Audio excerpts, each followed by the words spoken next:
Vamos sentar.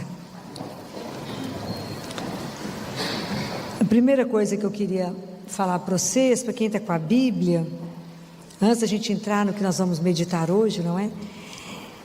No domingo, a primeira leitura de domingo, que foi livro do primeira leitura dos Reis, é uma oração antiga, todo mundo conhece, que é a conversa de Salomão com Deus. Imagina, Salomão era filho de Davi, ele tinha mais ou menos 17 anos e herdou ser rei de todo o povo de Israel. Isso era uma coisa louca. Então ele dorme e no sonho Deus vai visitá-lo. Pergunta para ele: o que você quer, Salomão? Você já parou para pensar se Jesus chegasse diante de você agora e perguntasse: o que você quer? A resposta de Salomão foi encantadora. Ele falou: eu preciso de um coração sábio, eu preciso de inteligência, eu preciso de sabedoria para guiar seu povo, que é numeroso demais. Ele não pediu dinheiro, ele não pediu vida longa, ele não pediu que matasse os inimigos, não pediu riqueza. Essa oração agradou tanto a Deus que ele falou: mas eu vou te dar um coração e uma inteligência que nunca vai ter, nem antes de você, nem depois de você. Nunca mais se ouviu dizer em alguém tão sábio quanto Salomão. E mais eu te dou o resto. Nunca existiu um rei tão rico quanto Salomão. Não fala assim? Nunca ninguém vestiu tão, nem Salomão, alguém vestiu tão lindo como Salomão. O luxo, a riqueza de Salomão, tudo Salomão teve, porque ele fez a oração certa. Então as pessoas falam assim: mas eu queria pedir a Deus sabedoria. Como é que faz para pedir a Deus sabedoria? Está na Bíblia? Alguém conhece? Está na Bíblia isso? Está ou não? Está aonde? Aonde? Alguém está rezando comigo, que eu já passei a cola. Está no livro de sabedoria de Salomão. Isso não tem nas Bíblias evangélicas. As Bíblias evangélicas faltam alguns livros em relação aos nossos, né? Está na sabedoria de Salomão, que está logo depois de Cântico dos Cânticos. Depois de Cântico dos Cânticos. É porque minha Bíblia é de Jerusalém, então ela é... A sua é de Jerusalém? A de Jerusalém você vai na página 1119. Então, é a oração de Salomão pedindo sabedoria. É lindo. Deus de nossos pais e Senhor de misericórdia, que tudo fizeste pela vossa palavra. É lindo, ele pede a sabedoria. Então é uma oração para rezar todo dia. Então vocês ficaram tão encantados com a oração de Salomão. Estou trazendo aqui para vocês a oração que vocês podem fazer todo dia. Eu pulo os versículos que fala: fizeste-me rei. Não sou nada disso, eu pulo os pedaços, falo naquilo que é prático e rezo essa oração. A oração é belíssima, é lindo, que fala que a sabedoria vai, ela que tudo sabe e compreende, prudentemente me guiará em minhas ações e me protegerá com a sua glória, e minhas obras serão assim bem acolhidas, né? Fala aquilo, é linda essa oração. Acharam? Está no Amém, na Misericórdia, acharam? Então tá, então isso é uma coisa para vocês poderem,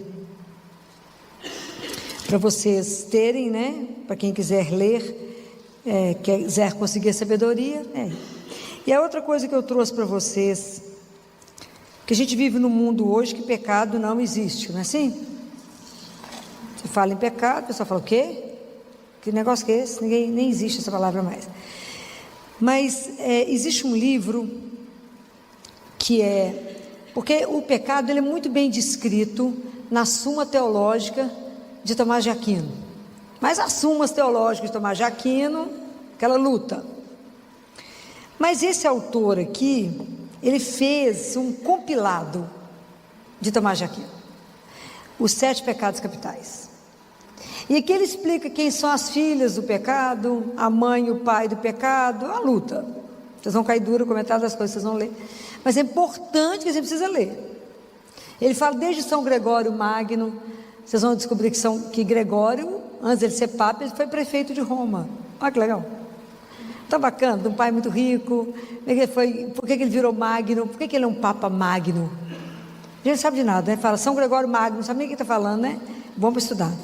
Então, vocês vão gostar de ler, porque é tudo muito explicado, porque a lista de São Gregório, dos pecados, que era Papa, de São Tomás, e eles vão explicando, ele explica, capítulo por capítulo. Então a gente precisa ler, precisa ter conhecimento para poder ensinar, para aprender, para viver bem e para ajudar os irmãos que não leem nada. Não é assim? Porque tem uma turma que não lê nada, né? Então a gente precisa ajudar uns aos outros. Então esse livro, a Paty tirou foto, né, Paty? Você põe na internet, né? Para o pessoal. E, então, porque é tudo baseado em São Tomás de Aquino. Se não fosse tão sério, eu não passaria para vocês, tá bom? E o outro livro, que é São Francisco de Sales, um grande santo. E esse livro aqui chama Filoteia. O que significa Filoteia? Filoteia é a alma que ama a Deus. Então no livro ele descreve assim: Filoteia, faz isso assim, assim. Quer dizer, alma que ama a Deus, faça isso. Esse livro não foi escrito para padre, foi escrito para leigo. Esse livro é para nós, para nos ensinar a caminhar. Fácil demais. Facílimo livro. Mas a gente tem que caminhar, ok? A nossa caminhada espiritual não é uma brincadeira. Então você tem que começar a levar a vida mais a sério, ok? Então esse livro é um livro bacana. É um livro assim para você ler, reler, ler, reler. Esses livros densos, né? A gente não consegue pegar e ler de ponta a ponta. Você lê um pedaço, vai meditar uns dias, depois lê outro pedaço, medita tudo, é assim. Como é que é? É muita informação. Isso, principalmente porque a gente não tem treino, né? Porque tudo que eu estou trazendo aqui para vocês é uma outra linguagem, é abrir um outro universo, é essa consciência que a gente precisa desabrochar em nós, né? Então eu tenho que colocar vocês a caminho, né? À medida que eu vou caminhando, eu vou empurrando vocês também. Vamos embora, né? Vou andando, porque, né? Tem que pôr vocês para ler. E nada assim, só gente boa, porque Tomás de Aquino, São Francisco de Sales, é só gente de peso, só gente de muito peso. São Tomás de Aquino, eles acham que ele pegou a inteligência de todos os padres do deserto junto, que é uma coisa surreal. E depois que ele escreveu toda a Suma Teológica, eu tenho toda a coleção dele lá em casa, e queria queimar, porque achou que não valia de nada. Quantos séculos, 6, nós estamos pelejando até hoje para entender Tomás de Aquino. A turma bem inteligente, né? Então esses livros é livro para se ter, não precisa ter pressa, né? Então você imagina que tem um capítulo aqui que ele fala só sobre a Santa Missa, como é que a gente deve ouvir a missa. Falei para nós, tá? Vamos ler. E aí hoje quero fazer uma reflexão com vocês de Mateus, capítulo 13, versículo 44 e 45. O reino dos céus é semelhante ao tesouro escondido no campo. Um homem acha e torna a esconder, e na sua alegria vai, vende tudo que possui e compra aquele campo. O reino dos céus é ainda semelhante ao negociante que anda em busca de pérolas finas. Ao achar uma pérola de grande valor, vai, vende tudo que possui e a compra. Palavra da salvação. Aproveitar que a gente é pouquinha gente, né? Quando a gente escuta, vocês escutaram, vocês foram à missa, tenho certeza.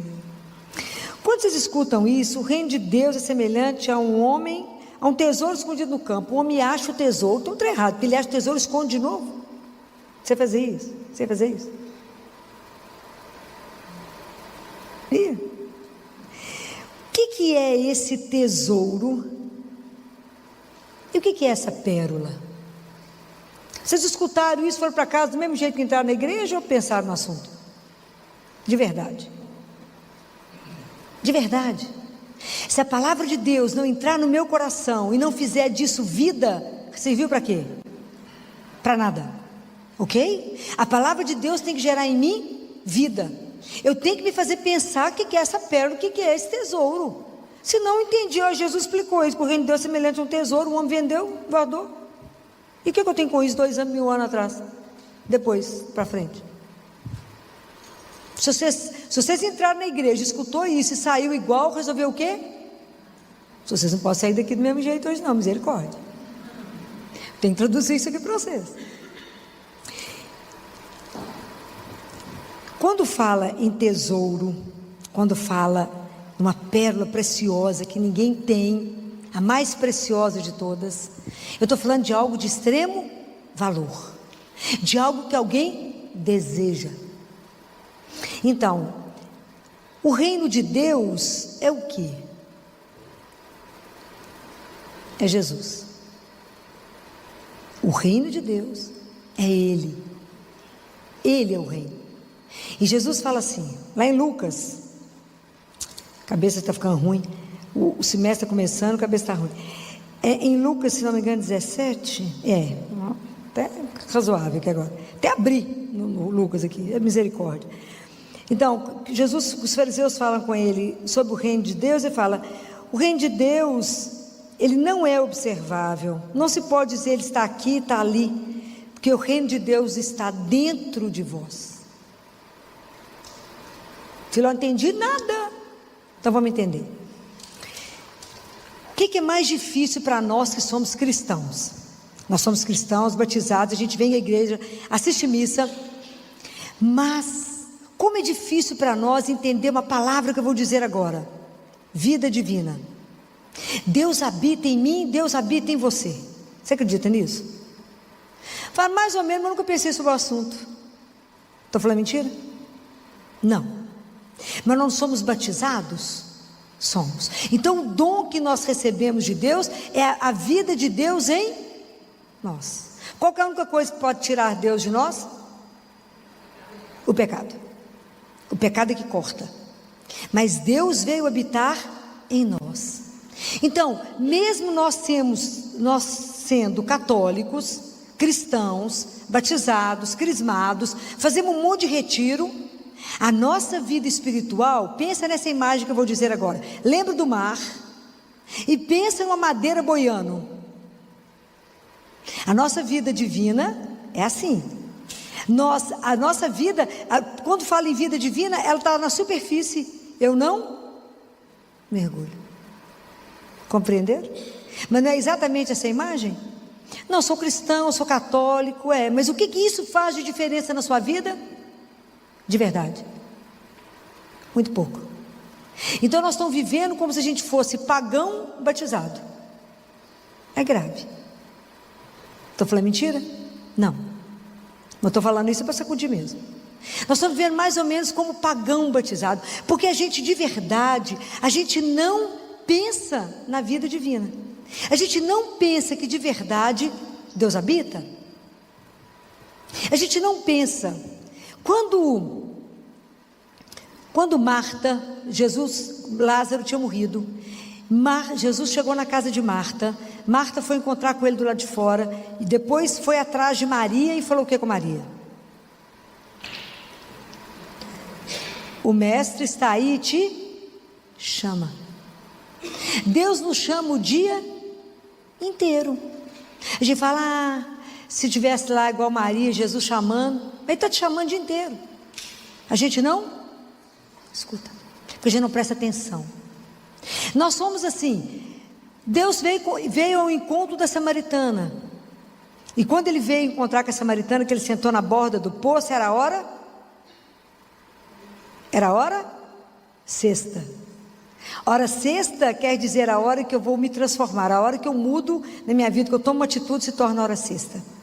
Mas Jesus não veio só na hora sexta, nem na hora décima, ele vem a todo momento nos chamar. Como ele sabe que a gente não pode ficar aqui o dia inteiro de pendurado no pé dele, ele fez do nosso coração um sacrário. Compreenderam? Deus fez do nosso coração um sacrário para que ele possa vir conversar conosco. Então, como é que se resume a nossa vida de cristão? Nós rezamos, muitos de nós conseguimos ir à missa pela manhã, rezamos, ou fazemos as orações pela manhã, e depois vamos trabalhar. Então a nossa vida, ela é em partes, ela fica despedaçada, porque nós pensamos em Deus naquele momento, e passamos o resto do dia sem pensar nele. Eu estou falando mentira? Então aquele hóspede está dentro de mim, sendo cuidado? Não. Olha o que Jesus fala para uma mística, porque é o que nós fazemos. Nós recebemos a Eucaristia e dispersamos, não é? A gente vigia quem está comungando, ou vai para trás de Nossa Senhora, recebe o Senhor, ou vamos embora, ou pegamos o celular. Jesus fala assim: quando você está dentro da sua casa e recebe uma visita importante que está sentado na sala, você vai para a janela ver quem está passando? É assim que a gente faz na hora da Eucaristia. A gente recebe Jesus e se dispersa. É o hóspede divino, é Deus vivo. Estou falando alguma mentira? Não, não estou. O povo até ajoelha e fica com o olho aberto procurando ver os outros comungando. Aonde que concentra naquele que está com você? Não concentra. Então a gente dispersa. A gente tem que falar com ele: Senhor, não vou deixar só ir embora, permaneça comigo, me ajuda a permanecer com o Senhor. É assim. Então hoje, a forma como a gente trata Deus, às vezes a gente até recebe, mas a gente ignora. Deus fica num canto. Ele não tem o privilégio de ser aquele que eu falo com ele várias vezes, ou que eu me lembro dele, ou que eu faço as coisas por causa dele. Eu estou falando alguma coisa errada? Ele não está dissociado? Eu rezo e depois eu vivo a minha vida como se Deus não fizesse parte. Então, que dia que ele vai ser um tesouro? Porque a vida divina, para chegar em nós, para isso acontecer conosco, para que o reino se instale em nós, não vai existir esse reino se não tiver muita batalha. E a batalha é contra quem? Contra quem? Contra você mesmo, contra o nosso ego. São Francisco de Sales falou que depois que a gente morrer, o ego, o amor próprio, demora mais meia hora para morrer. Está falando mentira, gente? Tudo é eu, tanto de ego inflado. Demora mais meia hora. Você morre, o seu amor próprio demora uma meia hora, depois vai. Luta para ficar mais um pouco, ele tem que ser o último aí, que a última palavra tem que ser dele, não é? Não é fácil, né? Então, o que nos falta hoje, assim, de verdade? O que vocês acham? Se você olhar você, a sua vida, as pessoas que convivem com você, o mundo hoje, qual que é a palavra que falta hoje?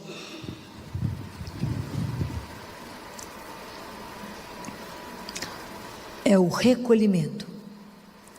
Porque para que essa vida divina, até que eu tome consciência, encontre esse tesouro e vou com alegria.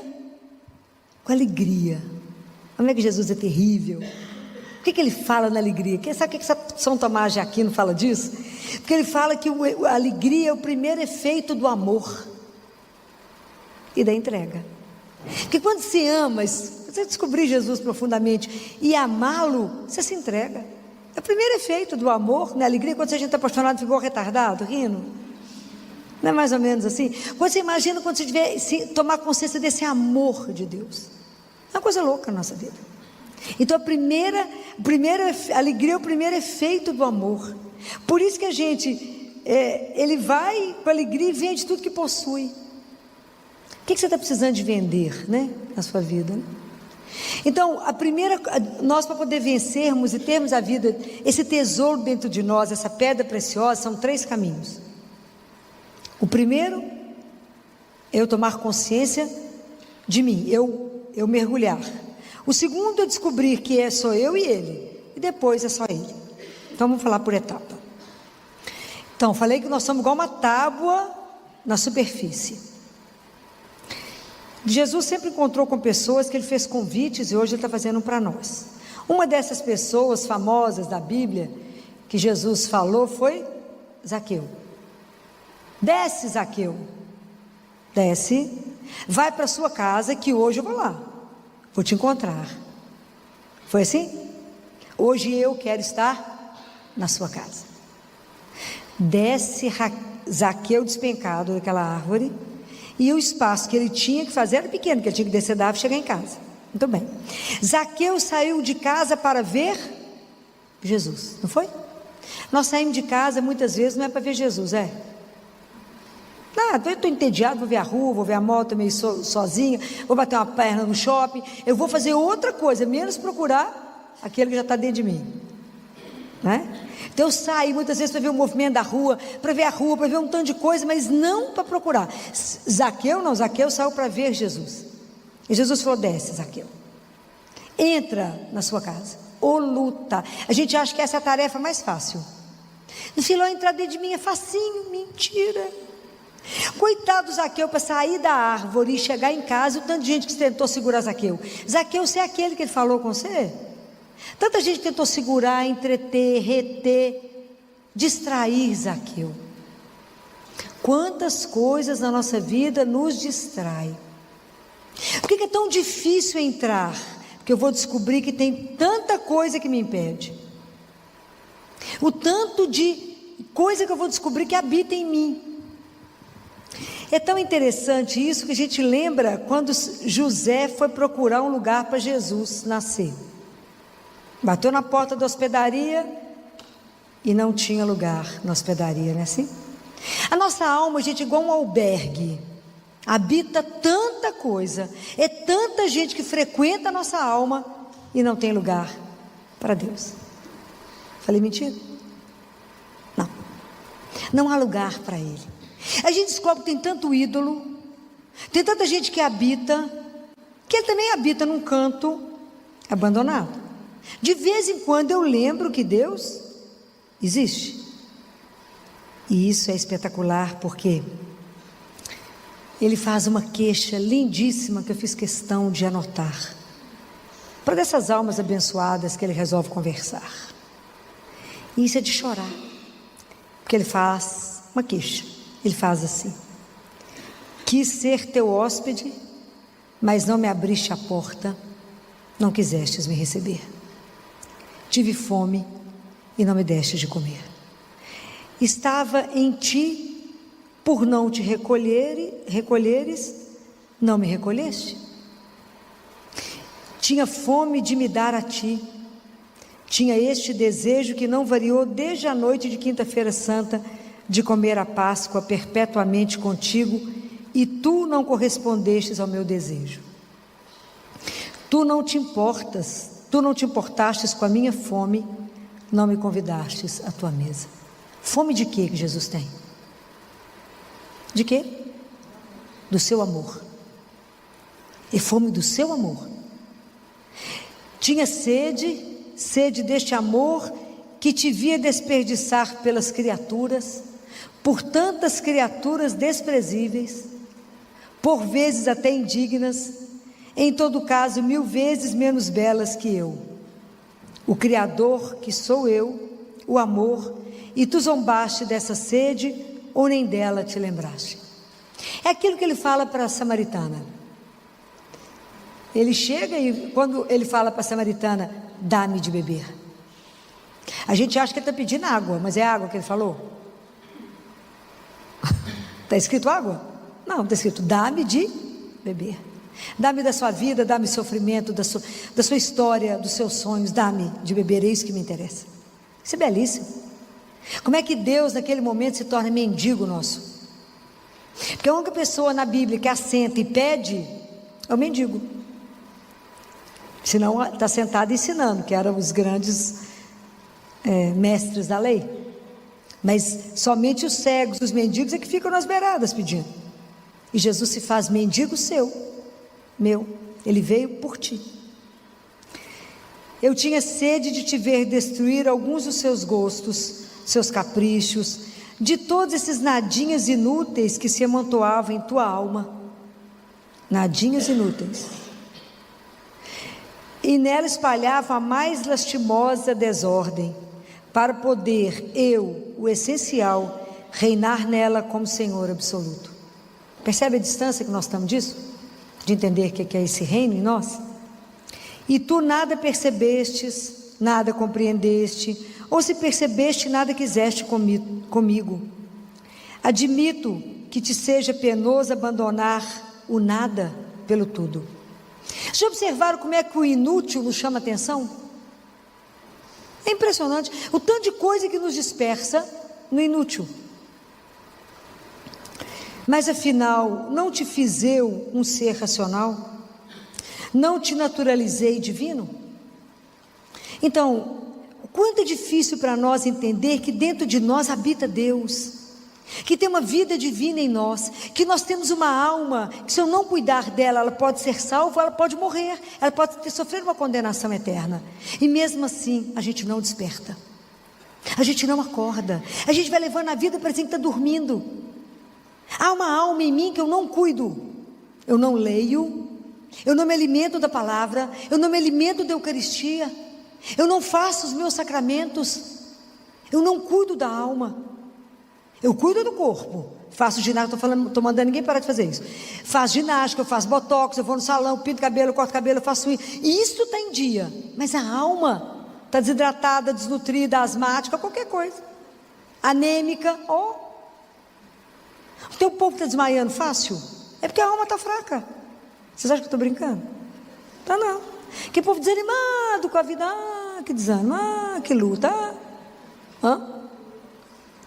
céus, luta, está faltando o quê? Como que não tem consciência que existe a alma? Quem carrega o nosso corpo? É a alma. Por isso que existe doença do corpo, existe doença da alma, mas a gente nem sabe isso, nem percebe. Por quê? Porque eu não cuido dela. Hoje vocês estão sempre cuidando, porque depois de eu falar tanto na cabeça de vocês, vai acordar. Então quando Jesus faz essa queixa,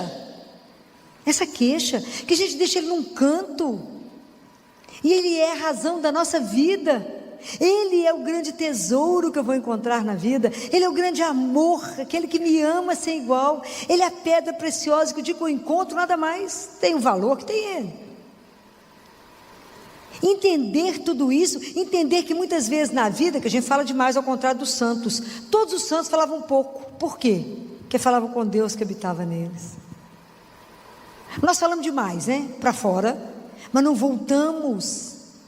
Entra na sua casa. Santo Agostinho falava isso. Deus hoje vai me visitar, eu espero estar em casa.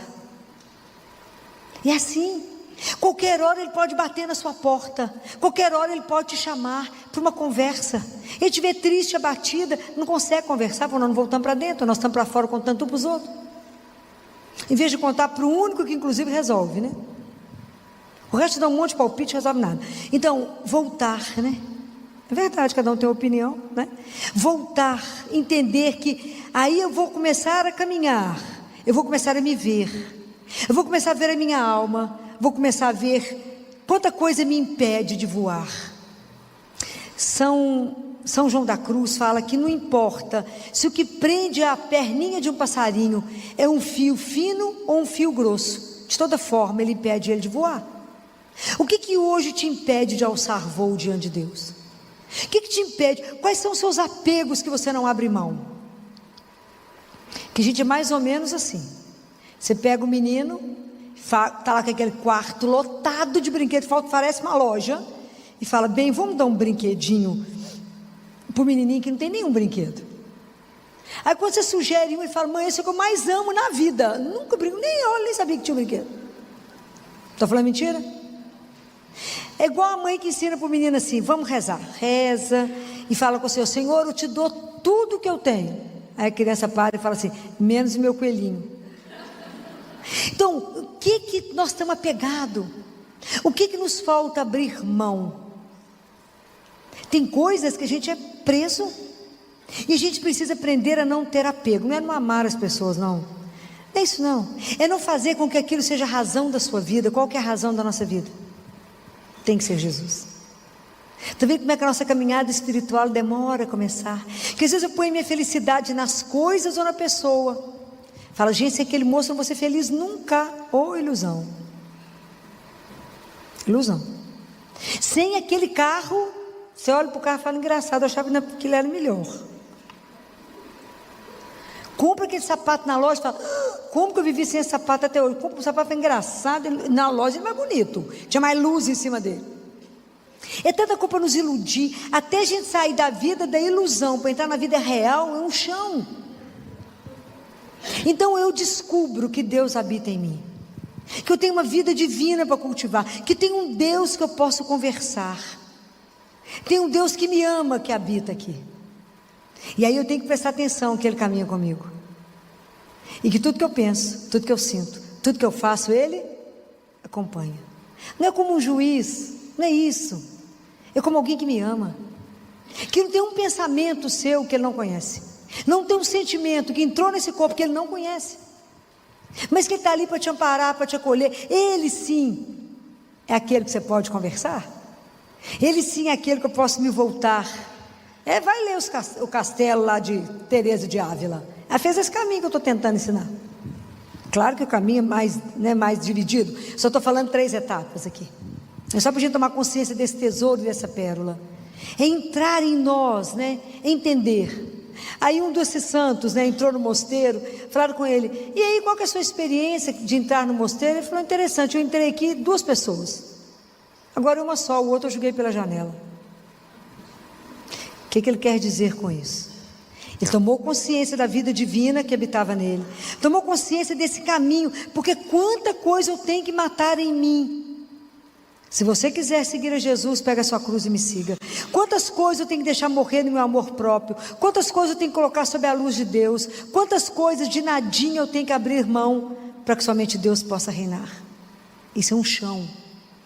Porque o reino de Deus, ele te pede a vida inteira. Isso é um caminho de conversão. Nós não vamos sair daqui fazendo isso hoje não. Hoje você só vai ter consciência que Deus habita, depois você vai querer desejá-lo, até a gente entender tudo isso e viver. Porque não adianta entender, eu tenho que viver. Eu tenho que começar a meditar, eu tenho que começar a tomar consciência dessa presença em mim, esse dom. Eu tenho que ajudar os outros a perceber que também ele é o sacrário que Deus habita. Então eu tenho que conversar com o outro com cuidado, eu tenho que estar diante do outro com respeito, porque ele é um sacrário. Se ele ainda não é, ele vai se tornar. É muito lindo tudo isso, mas isso aqui é um caminho, até que chega um momento que vai ficar só Deus. Quando é que vai ser isso? É quando eu caminhar de tal forma em união com Ele, que a única coisa que eu vou desejar na minha vida é o quê? Fazer a vontade dEle. A minha vontade e a dele já é igual. O que Jesus falava do Pai? Eu vim fazer a vontade daquele que me enviou. A única coisa que você almeja é Ele. Nós somos o paraíso de Deus, mas Deus ainda não é o nosso paraíso. Nossa Senhora era o paraíso dele, e Ele era o paraíso dela. Já imaginou quando o dia que a gente aprender a se deliciar com a presença de Deus em nós? Que chão, hein, gente? Que chão. Que chão. O quanto que tudo nos põe para fora, o tanto que tudo nos distrai, o tanto que a gente consegue ficar aborrecido, chateado com o tanto de nada que vai passar e perde aquilo que é essencial. O quanto que as coisas do nosso lado nos trazem, tem o poder de nos destruir, e quanto que aquele que te põe de pé está negligenciado. O dia que eu descobri esse tesouro. É claro que nós não vamos ser igual esse homem da pérola que vende tudo que tem. Nós somos pai e mãe de família, tem casa, tem menino para cuidar. Para cada um Deus tem um chamado. Vai ter esses franciscanos para isso. Mas nós podemos viver isso? Podemos. Nós vamos aprender que a grande arma da nossa vida, que vai nos abrir portas, chama caridade. O dia que a gente começar a entender que a gente divide com o irmão, que a gente ajuda o irmão, isso vai nos abrir portas demais. Entender que Deus habita nele, e que muitas vezes Deus está preso ali, que eu preciso ajudá-lo. Então esse presente de Deus, entender isso, que o reino é o próprio Deus, é Jesus em nós, que Ele está em nós, que Ele é a minha pérola preciosa, Ele é o maior tesouro que eu posso ter na vida. Que o dia que eu descobrir isso, que Ele é a minha maior riqueza, eu vou deslocar a minha riqueza dos bens materiais para a riqueza que é ter Deus em mim. Compreendem? Aí sim eu descobri o meu tesouro, aí sim eu descobri essa pérola sem preço na minha vida. Mas isso é um caminho que ela tem que ter um começo, e o começo é você começar a se perguntar: como é que está a minha vida divina? Como é que está a vida que habita em mim? Qual é a consciência que eu tenho disto? Como é que eu quero caminhar? Como é que eu sei de Deus em mim? Como é que eu estou fazendo com a presença dEle? Será que eu estou atento ao chamado? Será que eu quero cultivar isso? Será que de verdade eu quero estar na presença de Deus? A nossa alma é a coisa mais séria que nós temos que investir, porque ela é eterna. O corpo vai ser devolvido, Deus Pai já disse que vai ser devolvido, mas a hora que eu chegar diante dele eu só tenho a alma. E nós temos que tomar cuidado com ela. Temos que cuidar dela. Hoje todo mundo vai olhar para a alma, tenho certeza. Falar, como é que eu estou caminhando? Porque é preciso que a gente descubra isso para que eu possa despertar o meu irmão que está aquela tábua navegando lá em cima do mar, sem saber que ele pode mergulhar nele mesmo. A palavra de Deus é rica demais. E a gente não imagina que isso está querendo dizer de nós. Que isso sou eu. Está falando de mim. Está falando desse tesouro que eu tenho dentro de mim e que eu não estou sabendo. Dessa pérola preciosa que está dentro de mim e que eu desconheço. Que é que o Espírito Santo a me guiar. Que é ter a presença de um Deus vivo. Aquele que guarda os meus mandamentos. Nós viremos a Ele e faremos nele nossa morada. Estou falando alguma mentira? Está tudo na palavra de Deus. Como que a gente demora a despertar para isso, né? Mas o importante é já ter despertado. Entender que eu não sou só carne. Eu não sou só matéria. De verdade, Deus habita em mim. Isso é de uma grandeza, isso é de uma beleza, que a gente ainda não tem a dimensão do que significa isso. Mas para isso a gente está pensando, está meditando. E vamos pedir a intercessão de Nossa Senhora, que é nossa mãe, que teve o privilégio de compreender isso de uma outra forma. E que ela nos ajude, ela olhe para nós hoje e peça a Jesus, para cada um de nós, quais são as graças espirituais que a gente mais precisa para começar de verdade a viver a vida cristã de verdade.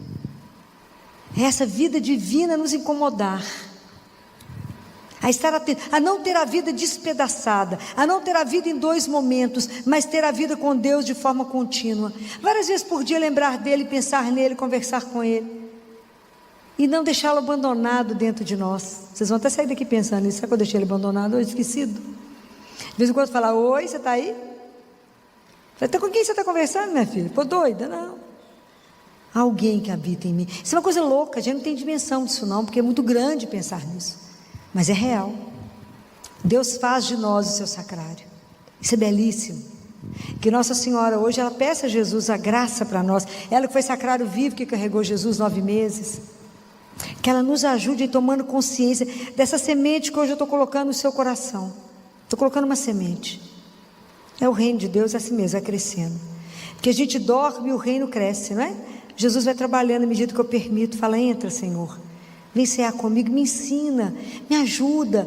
Peça ao Espírito Santo para te conduzir. Fala, Jesus, eu quero ser igual um menino. Me dá a graça da infância espiritual. Me dá a mão, me conduz. Eu que sou ignorante do ponto de vista espiritual. Eu quero, de verdade, viver esse dom belíssimo que o Senhor me deu, de colocar em dia a minha vida de batizado. Que a partir do momento que eu fui batizado, eu recebi esse dom da presença de um Deus vivo em nós. E que a nossa vida possa revelar para todos aqueles que não sabem, que em cada um de nós, de verdade, Deus habita. Esse brilho de Deus em nós possa não conseguir ser segurado, mas que Ele possa iluminar todos os lugares por onde a gente passar. Louvado seja nosso Senhor Jesus Cristo. Você pode ficar de pé?